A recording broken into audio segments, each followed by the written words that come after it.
Hundreds of new pets end up in shelters right here in central Indiana. Yeah, in 2017, Indianapolis Animal Care Services took in more than 14,000 animals. Our Nicole Griffin is live there this morning. And Nicole, you're learning a little bit more about what people can do to lower those numbers.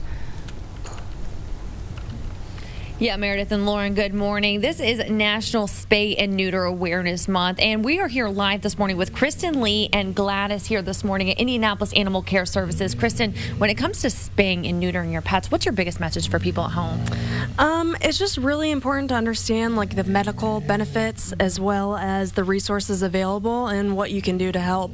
So obviously medical, it helps with their behavior, it helps reduce risk of cancer, and then there are resources available as far as FACE and Animal Welfare Center and Brownsburg Clinic to do low cost. And you were telling me, and our anchors just read the number, last year alone more than 14,000 animals. What kind of animals are you guys seeing here?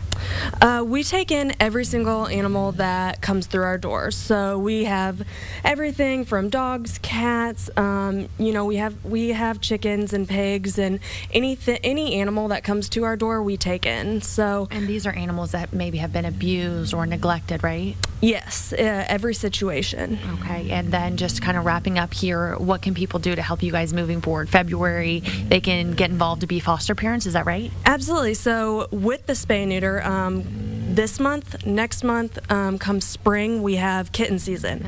So our biggest thing is getting fosters to take care of all the kittens that are going to be coming through our door. Okay, thank you so much, Kristen. Let's go ahead and send it back to you guys in the studio. Nicole, thank you very much, and thank you, Gladys. It did sound like you were trying to get something out there, but couldn't quite figure out the right words.